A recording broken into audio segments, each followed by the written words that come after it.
नमस्कार, स्वागत है आपका जी न्यूज में। मैं हूं आपके साथ मीमांसा मलिक और इस वक्त की बड़ी खबर जम्मू कश्मीर की पूर्व मुख्यमंत्री महबूबा मुफ्ती का देशद्रोही बयान।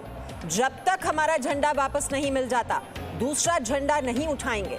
जब तक हमारा झंडा वापस नहीं होता दूसरा झंडा नहीं उठाएंगे। डाकुओं ने हमारे झंडे को ले लिया है। ये बात महबूबा मुफ्ती ने कही है कि जब तक हमारा झंडा वापस नहीं होता दूसरा झंडा यानी कि भारतीय तिरंगे को हम नहीं उठाएंगे। डाकुओं ने हमारा झंडा ले लिया है। तो एक बार फिर से ये देशद्रोही बयान महबूबा मुफ्ती का, जिसमें वो कह रही हैं कि हम दूसरा झंडा नहीं उठाएंगे, हमें हमारा झंडा वापस चाहिए।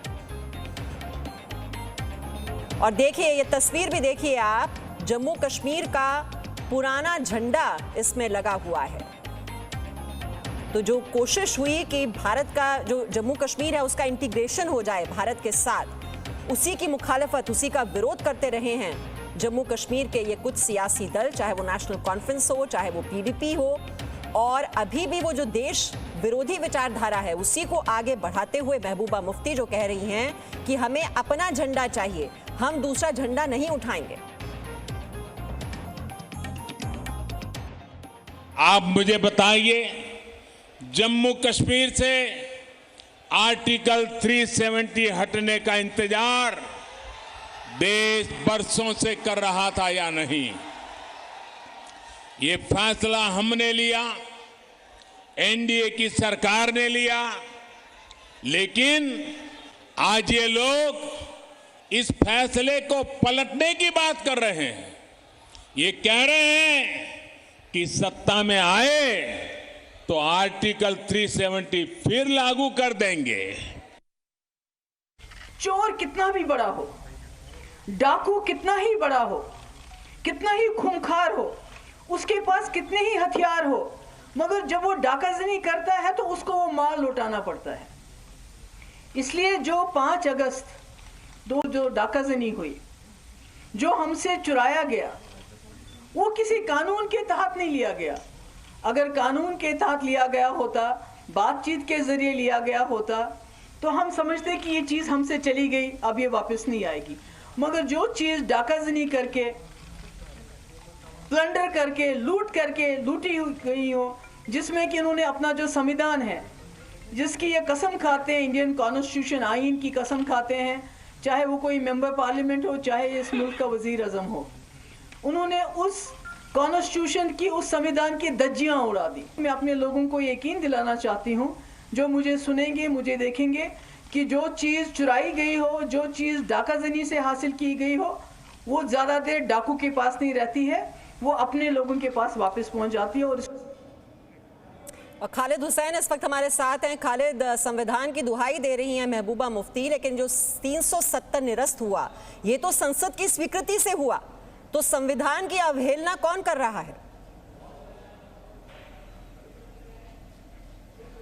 देखिए मीमांसा, आज रिहाई के बाद पहली जो प्रेस कॉन्फ्रेंस की महबूबा मुफ्ती में उनके तेवर जो है वैसे ही मिले जैसे वो पहले 2019 5 अगस्त के पहले से थे। और उन्होंने साफ कर दिया कि वो कोई और झंडा तब तक नहीं उठाएंगी जब तक ना जम्मू कश्मीर का जो झंडा है वो उनको वापस मिलेगा। और सबसे बड़ी बात ये देखने वाली थी कि प्रेस कॉन्फ्रेंस में जो टेबल था उस पर पीडीपी के झंडे के अलावा जम्मू कश्मीर का जो झंडा है था वो भी रखा गया था।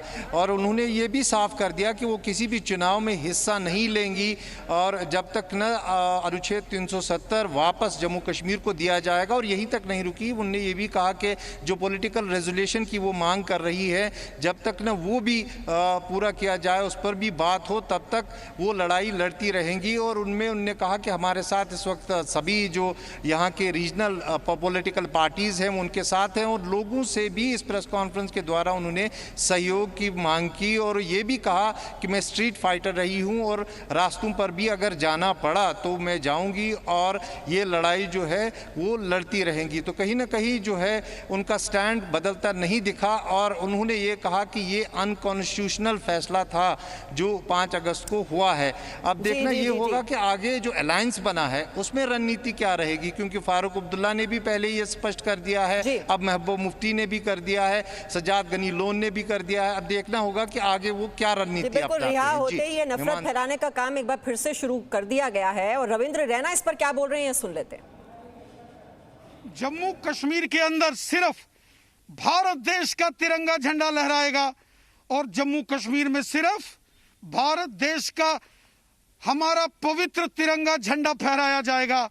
दुनिया की कोई ताकत जम्मू कश्मीर में अलग से झंडा नहीं फहरा सकती। Presenting B News app available on Google Play and App Store. Download it now.